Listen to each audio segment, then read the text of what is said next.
Welcome back to Timeless Athlete, the ultimate space for former athletes navigating life beyond sports.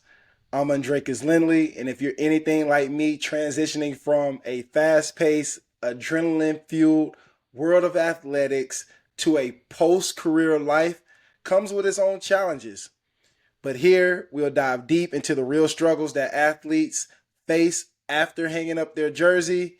And if you want to stay on top of these tips, interviews, and real stories of athletes, make sure you like, comment, and subscribe. Let's build a strong community for former athletes ready to tackle the next chapter head on. So, guys, the reasons that former athletes face challenges and some of the tips that can give you a competitive edge after post-career, during post-career. Let's straighten that out. All right, so right away, guys, I want to give you some contributing factors of what's going on with athletes, what we deal with post-career, what we deal with as athletes transitioning to post-career. And if you're an athlete who is maybe in the front half of your career, this is something to think about. I've done a video on this that is helping young athletes transition to a pro athlete, and the same factors and tips that I'm going to give you guys as former athletes are some of the tips that I give new or pro athletes just starting out. I give them these same ideas to think about because this is, in my opinion, something that a lot of leagues don't have resources for. They don't give a lot of resources to these athletes, and we're faced with trauma, challenges, things that we can't fathom as former athletes. And so let's go ahead and dive into it. Some of the factors that might have came across you during your transitioning period to becoming a former athlete, and I dive right into them. And so a couple will be voluntary and suddenness to the transition of post-career. And I mean, that can be anything from um, a thoughtful process that an athlete has as he's transitioning. Maybe this is something that he's always or she's always thought about. What am I going to do? How am I going to move or transition to the next phase of my life? To maybe a transition or some suddenness that is maybe is an injury that caused you to suddenly have to stop the sport that you were involved in. Maybe it is the yearning for, hey, I want to start a family. So, I love this sport, but this is something that I don't want to do forever. I want to start a family. Maybe it is a business that you want to start. You want to join a family business. You want to go ahead and get into that. There's so many different reasons, but this is one of the factors. The other factors are the evaluation subjectively of athletic achievements. What does that look like to certain athletes? There are certain athletes who look at themselves like, hey, I can't go wrong. My athletic career is taking off. I'm successful. I'm doing well. There's others who might feel like, hey, I've been playing sports. I haven't really achieved anything. Yeah, I love the sport, but I'm not as good, or maybe I'm just a role player and this is not exactly what I wanted. So this could be causing the transition to early retirement, or to just to early retirement, or maybe the loss of not wanting to continue with the sport. The others are post-life sport planning. So how many of us are planning and thinking of the next phase of our lives? The next one is our athletic identity. We've talked about this in videos before, how a lot of athletes are stuck on the fact that, hey, I'm an athlete. I don't see anything else. There is no plan B. Why should there be a plan B? And, one of the things that happens is after, their suddenness or their transition to retirement, it's like, you get that Booby Miles feeling. If you watch Friday Night Lights, the movie, is, he's in the office and, he has a career ending injury, not career ending, but a definitely devastating injury. And he's talking to his uncle or his dad, I'm not really sure. And he said, hey, like, I don't know nothing else but football. That's all I know. This is what I was going to plan to do to buy you a house. And it's heartbreaking. But, I just want to give you that thought to some athletes identify with being athletes so much that there is no plan B. And why should it? A lot of people, we think that, and other things that people do, there is no plan B and they're successful. But as an athlete, you have to realize you're not going to be able to do this forever. You're going to have to transition in some kind of way, shape, or form, whether that be a coach, a trainer, or mentor, or there's going to have to be some kind of identity change that you're going to have to be ready for. Some of the non-athletic factors that come up in the transition of being an athlete is, of course, age. You can't do anything about that. Young athletes, you can't do anything about it, right? Even though there's numbers going up for peak performance within athletes, it used to be late 20s, then it was 30s, then it was 33. Then you seen, I think now is like somewhere around like 33, 35, where athletes are still peaking. We're seeing athletes like Tom Brady and the tennis player as well. I don't know his name. I forgot his name. One of the good tennis players. They're playing at 40 at a high level.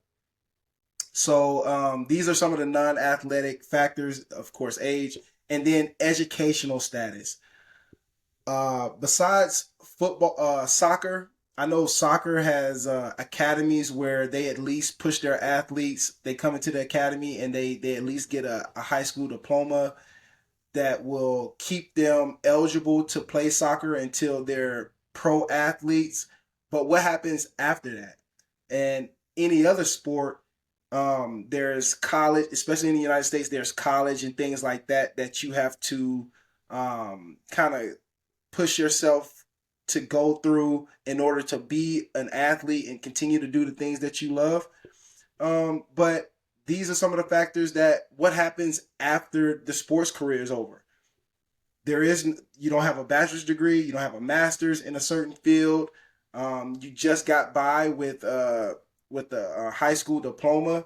And even though, like, I'm not saying that you need some kind of like, paperwork to tell someone how smart or intelligent or their ability to do things, but these are some of the factors that causes athletes, or some of the challenges that we have as athletes. Like, I don't have that educational background.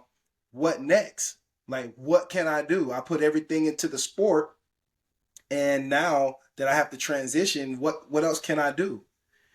And those are the factors, guys. And besides the positive and the negatives of the transition of non-athletes, that's what it is. And so I want to ask you guys a question.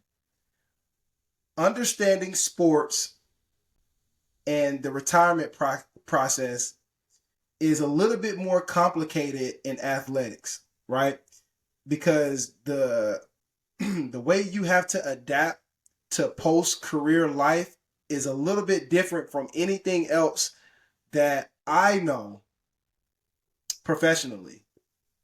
Or maybe it's collegiate, or maybe it's I'm not really sure. I think in Europe you don't have to really go through college and things like that. So the transition, but still you put so much into sports, 60, 80 hours, 100 hours a week, that when you're done, what can I do? I put so much of my energy in this. I haven't really built or planned out what's going to happen next. And that's what I'm going to give you guys the tips for here right now. I believe that this is important, that we should open up a conversation about this. I would love for you guys to comment down below, because what's going to happen next is I'm going to make a part 2, and I want to bring a couple of you on to the channel to talk about this, or some of the questions that you may be having, that we can make a part 2 about. Maybe it's something that I don't cover, some of the things that you may be dealing with, some of the things that we want to actually get out there so these athletes have a chance to transition, not just from, afterwards, because there's athletes like me who are 3 years out of sports. 2021-ish, 2022 is when I said no more. But yeah, we want to prepare the next generation of athletes, the youngins, you know what I'm saying? We want to get the jits off the porch. We want to help those who are in the sport right now transition and prepare themselves. And then also we want to give resources, and we want to give clarity to the ones who have retired, that it's not too late to start planning. It's not too late to, find your identity. It's not too late to do some things that is going to help you for the rest of your life. So let's go ahead and jump into some of the tips that I want to give you guys as we transition. Again, make sure you comment down below some of the questions, some of the things that may be bothering. Maybe you have a cool story that an athlete would resonate with. I know for me, I did plan a little bit, so my transition was a little smoother. In 2021, I told myself, hey, I do want to play another season. I had went a couple years where I was going to the championship, and I felt really good. It didn't happen in the beginning of my career like I wanted to, but at the end of it, I was going to the championship. I felt like I'm hitting my stride. I'm peaking. I'm peaking at the age of 31, 32, 33. And I'm not saying that it was just me, but I had, I knew how to be a really good teammate.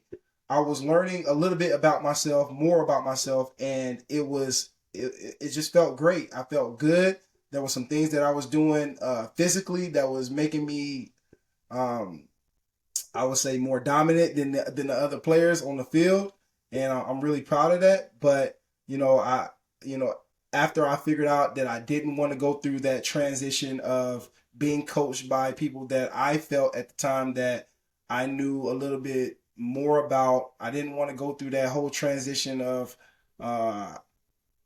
in season, out of season training. And guess what, guys? I'm still doing it today. I still push myself to out of season, in season training, as if I'm still, out there on the field and things like that. But there was just a few things that I didn't want to do. So like, I made a smooth transition into the sport, just not as an athlete. I went to coaching. I went to mentoring. I went to training. These are the things that I love doing anyway. And so it was a little bit smoother. It gave me a little bit more time to do more planning.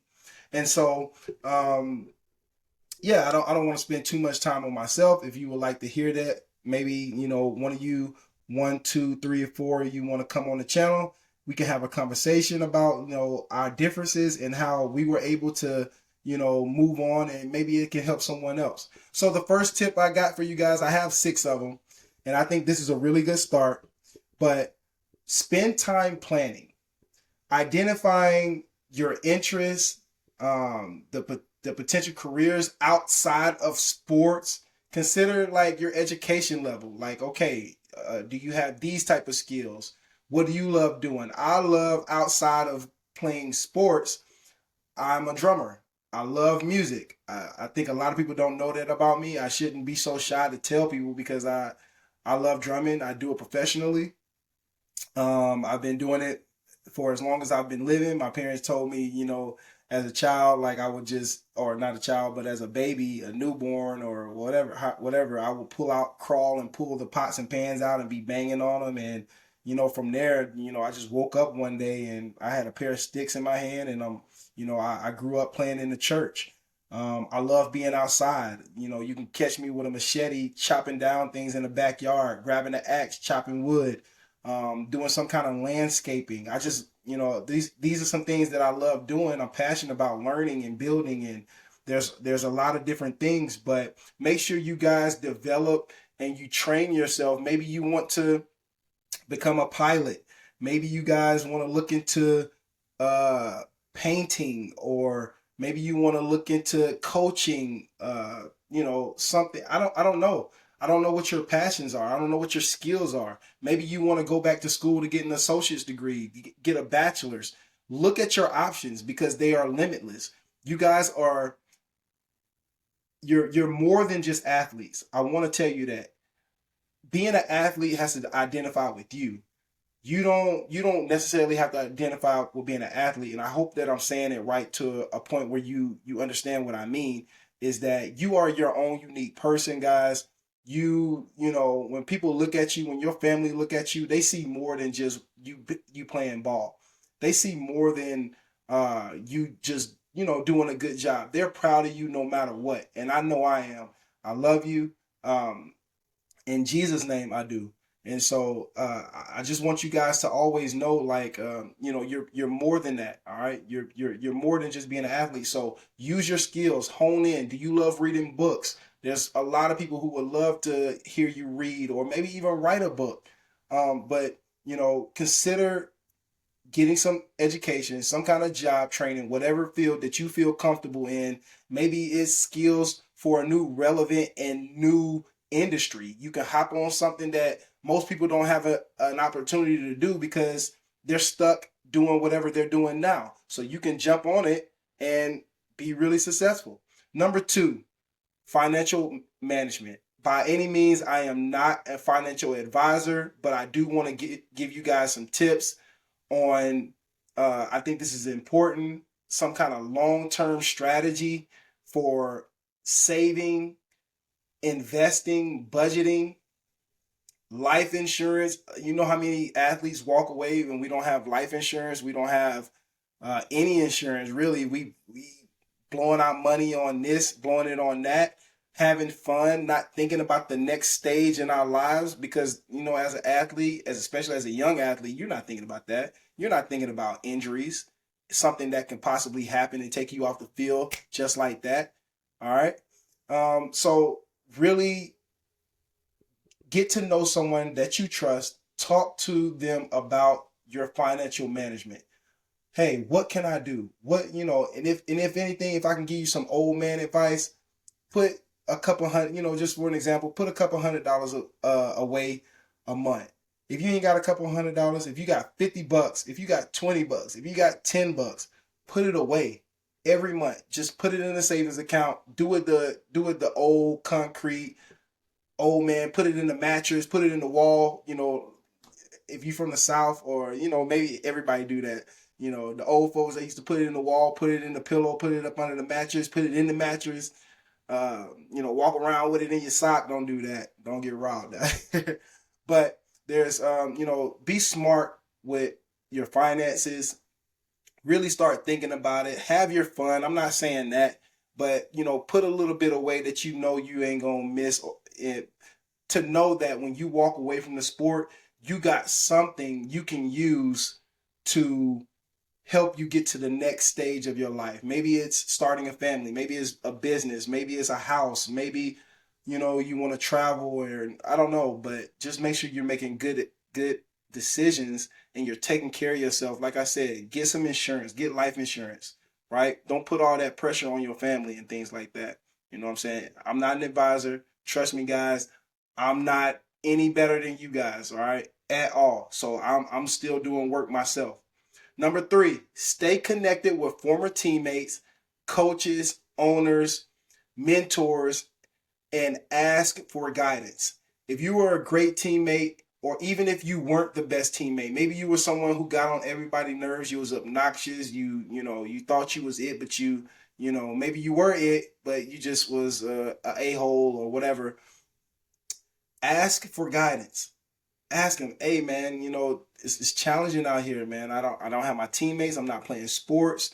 Just connect with them. Hey, I just want to talk to somebody. I want to reconnect and talk about the old days, and asking for, what are you doing, man? I know you was a person who was always good at finances. I know you was a person who was always good at planning. I know you was, you always, the locker room loved you, and I just wanted to, you know, at the end of the day, whether you were the best or you weren't, they're going to be so appreciative that you even asked. They're going to give you help. They're going to give you guidance. They're going to mentor you to your next stage and help you. I promise you.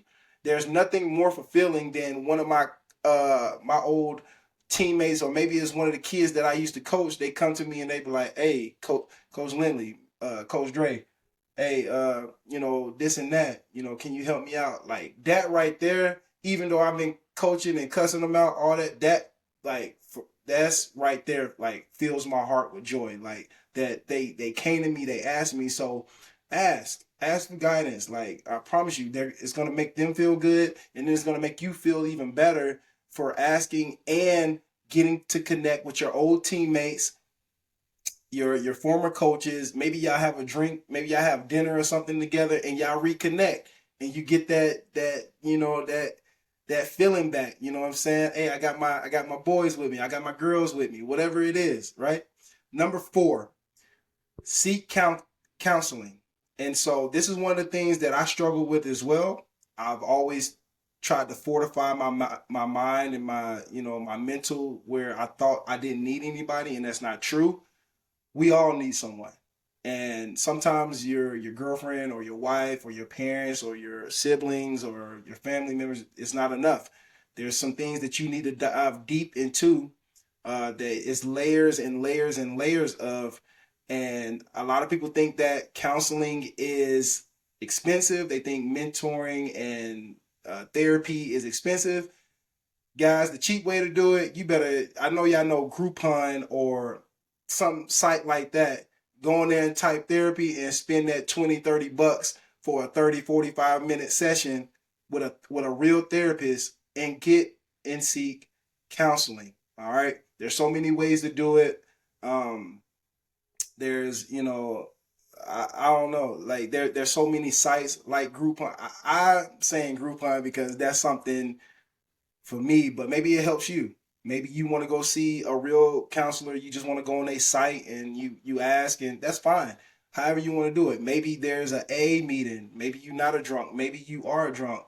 Go in there. They got free coffee and donuts, and you could talk with people who got the same situation, and you can break down some barriers.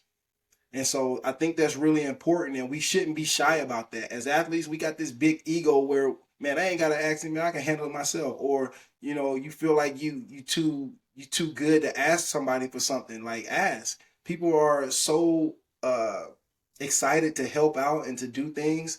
Let's break down those barriers. Let's on this channel, let's change the narrative of athletes and really seek therapy. I don't care if you're playing right now at a high level.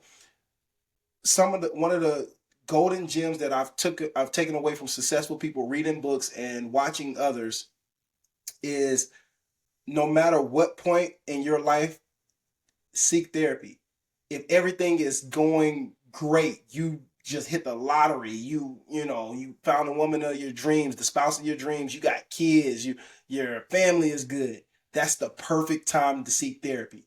The other perfect time to seek therapy is when you're having challenges, when things don't feel right, when things are, it's a little difficult. Go seek therapy. There's never a bad time or a good time. The only good time is every time. Go seek some kind of therapy. Y'all can be like me, do it the cheap way. Go on Groupon, or I don't know the other site, and use one of those little coupons to go get you a therapy session, and maybe you work something out with the therapist when you get there, right? Number 5, I got 2 more. 5, hobbies. What are some of your hobbies? I told you mine. Some of the skills and activities, and really shift your passions and focus, because your purpose is everywhere around you. Everything you love doing, people, man, I don't know what my purpose is. I don't know. It's everywhere around you. First of all, what do you love doing? Where do you like spending majority of your time? I'm not talking about just sitting in front of the TV. Anybody can do that. But if you're sitting in front of the TV, you can be recording something that you enjoy doing, right? But what are some of the skills that you possess? Maybe you are really good at, I don't know, building bikes or helping people work on cars, or it can be anything outside of sports, but make sure you dive into it. Like for me, guys, like I told y'all earlier, for me, it's drumming. I love drumming. I'm gonna go practice probably in a little bit, right, while I'm watching the games. So, that's something I'm passionate about. But find new skills. I also like learning. So, like, I pick up. I know how to speak German, but I don't want to stop there. I always wanted to learn Spanish and learn it at a fluent level. I know how to learn languages. So, like, that's what I'm gonna do. I'm gonna learn Spanish. I'm gonna figure it out some kind of way, but enjoy what you're doing, guys. Have fun. Make sure that your purpose, like I said, is everywhere around you. Everything that you love doing, make sure you dive into it and you do it, right? You do it at a high level. And then number 6, guys, the last thing I'm going to talk about is staying physically fit. Competition doesn't have to be over now that your career is over, or maybe you're transitioning. Competition ain't over. You can be a part-time athlete. You can be a casual athlete 2-3 times a week. There's a misconception where people feel like, oh, if I'm not working out, I'm not staying fit. That's not true. You can just do what you love doing on a physical level, and that is enough. If you love swimming, go swim. If you love playing basketball, grab the rock 30 minutes a day, work on your handles, work on your jumping. That's enough. Trust me, your shoulders, your hips, all that's going to be burning. You still going to be working on your coordination, your balance. 30 minutes a day, I think that's enough. That's what I was doing. You know what I'm saying? I played football, but I love other sports. I just love being, active. But I love basketball. I love running track. So what I did was 30 minutes a day, I would just grab the rock, go work on my handles. I haven't played organized basketball since high school, but let me go work on my handles, so when I go to the court, or whenever you have some free time for an hour or two, you go hoop and you don't look foolish, what I'm saying? You prepared, what I'm saying? So there's so many different things you guys can do to stay active. And I think the best thing is when you go out there and you're active is that you're going to find new teammates, especially if you end up playing on a team, or you end up doing some kind of, competition outside. You're gonna find new teammates. You're gonna find other people who enjoy the game that you love or that you're enjoying at the moment, and there's gonna be some kind of connection there, and you're gonna build again. You're gonna build another uh, environment of nurturing athletes, teammates, coaches. It don't stop, guys. And I just want you guys to be successful. I just want you guys to know that all these things can help you successfully transition into the next phase of your life, healthily, uh, to be financially secure, but also to fulfill your lifestyle. And that's what it's all about. And if you're an athlete over 30, what I do is I help you get back into shape with lean muscle and energy using my Reignite Method in 90 days or less. If that sounds like you, make sure you hit the link down below in the description to have a connection call personally with me. Also, guys, join my athletic, my group for athletes on Facebook. It's free. I give away workouts. I give away grocery lists. And one thing that I was thinking about talking about this is maybe on Sundays we have like some kind of group session where athletes, we all talk to each other about some of the things that we deal with. 20-30 minutes, something like that. I think that would be cool. Also, there's a free ebook down there that's going to help you guys with your nutrition, help you stay loose, so you guys can always be, you guys can feel free whenever you get into the next phase of your life. And maybe it helps you during your career, so it's a smooth sailing, so you can walk away not hurting and things like that. But those things are free down below. make sure you tap into it and make sure that we stay connected. Again, make sure you guys comment down below. I would love to bring some of you guys on here and have a conversation for part 2, because there will be a part 2 on this subject. Yeah, man, I love y'all, man. In the name of Jesus, in Jesus' name, I hope that all of you are doing well. Man, y'all already know what to do. Stay timeless. Peace.